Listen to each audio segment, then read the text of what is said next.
Assalamualaikum warahmatullahi wabarakatuh. Dear peneliti muda Aceh, you meet me again with iskandarabdulsamad. Today, we would like to discuss about generic structure of presentation in the introduction part. There are 10 checklists that you need to consider prior to conducting a presentation.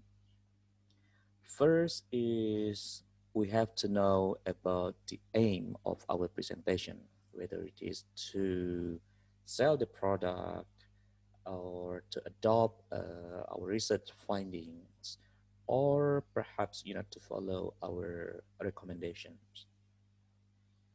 And then second one is the title of our presentation. So we have to state our presentation title, for example, the implementation of genre approach in teaching EFL students. Third is we need to know who the audience are. For example, whether the audience are a postgraduate students or teachers or policymakers. And then we have to identify the main points that we want to make. Yeah, either one, two, or three main points. And then what we want the audience to do after listening to our presentation. So this one is closely related to the, the aims of our presentation. Next is the audience. So we need to know, a number of audience that may attend in our presentation and where it takes place and so forth. Next checklist is equipment. So we have to know, what sort of equipment available in the room, and then whether it works or not. So if it doesn't work, then we have to figure out, and make sure that every equipment are working. And then number 8 is a podium. Some rooms have a podium. So if we need a podium, then we have to ensure that the committee could provide a podium. And then documents. So sometimes, when we do a presentation, we need to bring handout with us. So we have to know whether, there is a place for us to put a handout, and then and other sort of documents. And last is dress. So we have to dress appropriately, prior to making a presentation. So today there are two things that we would like to discuss in terms of the generic structure of the presentation. The first one is what sort of things that we have to deliver, in the beginning sections or the introduction. And then secondly, we also need to consider about stating the title of our presentation and introduce the subject. So the detail can be seen in the next slide. So the beginning of a presentation is the most important part to establish a rapport with the audience, and when we have its attention. So to attract the audience attention, we could say or use the word like right, well, okay, let's begin, good, fine, great, can we start, stuff like that. So we could use that kind of word to attract the audience attention. And then don't forget to greet the audience. For example, hello ladies and gentlemen, or good morning members of the jury, good afternoon guests, good evening members of the board. So we try to greet people to engage with the audience. Sometimes when we are in a seminar or in a presentation, sometimes we have an MC in the event. So usually the MC introduce us as a speaker. For example, I'm very pleased and proud to introduce you. You know, they will, or he or she will introduce our names and who we are. And then she or he says, he or she is known for. Now I'll turn the floor over to today's speaker. And then it is time for us to take the floor. And at this time, we don't really need to repeat what the MC has done, in the or prior we give a speech. Um, yeah, we just add some more information that we think it is necessary for the audience to know. But if we don't have an MC, we could introduce ourselves to the audience. So this is the way we we want to show the audience that our presentation is worth it.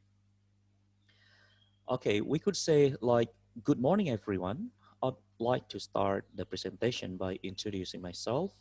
My name is Iskandarabdulsamad. I am a permanent lecturer in the English Education Department of Shakwala University and also alumni of University of New England, Australia. My research interest is in genre studies and language teaching. I have done a lot of research in these fields. I also have established a community foundation called Rumah Bahasa, where I also teach English to help the Acehis to master English."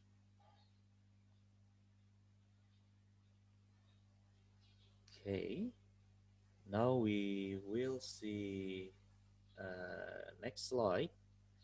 So this is about giving title and introducing subject. So when we give a presentation, we need to mention about this one.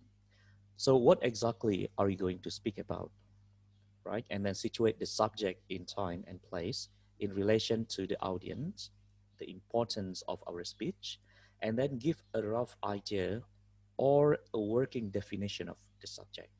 So this is very important. So you could say like the word, "I plan to speak about blah, blah, blah," or "Today I'm going to talk about," or "The subject of my presentation is," and then "The theme of my talk is," or "I have been asked to talk to you about." So we try to give a title and introducing the subject of our presentation. And then the second one is announcing the time limit. So this is very important too. So you ask yourself, have you limited the time? It is useful to give the listeners some idea of the time so as to maintain their attention better.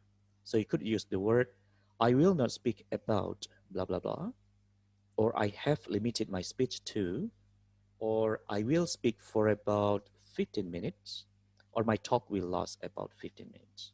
So we could announce the time limit of our presentation. And then next is giving your objectives. So we have to mention about the objectives, which include the purpose, aims, and goals. So you could use the word like, "My purpose in doing this paper is to give you a solid background on the subject of oral presentation so that in the future you can deliver a successful speech in front of a group." Or you could say, "What I would like to do today is to explain blah, blah, blah." Or "What I would like to do today is to illustrate blah, blah, blah." Or to give a general overview of, or to outline, or to have a look at. Or you could say, "What I want my listeners to get out of my speech is." So there are plenty of words that you could choose, to mention about your presentation objectives. And then you could follow by mentioning your outline. So announce your outline. You want to keep the outline simple. So 2 or 3 main points are usually enough. So 2 or 3 are enough for, um, for the presentation. Concerning grammar, the headings of the outline should be of the same grammatical forms. So you could say the word like, I have broken my speech up into, yeah, how many parts? Or I have divided my presentation into maybe three parts, for example. Or you could use the word like, in the first part, I give a few basic definitions. In the next section, I will explain blah, blah, blah. In part three, I'm going to show blah, blah, blah. In the last place, I would like or want to give you a practical example. So if you have 4 points, then you could use, an example of words, the last example. And then at the beginning of your presentation, you could also announce whether you want to be distracted by the audience by asking questions or give comments. Okay.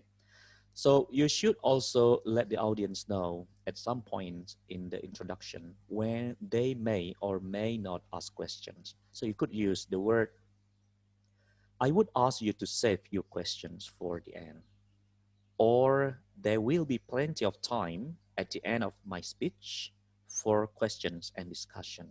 So these two words, you use them when you don't want to be disrupted by the audience, okay, while you are talking.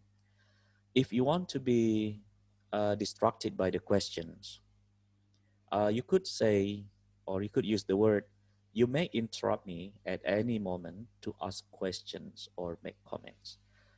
So it really up to you as a presenters whether whether you want the audience ask you questions at the end of the session or in the middle of your presentation.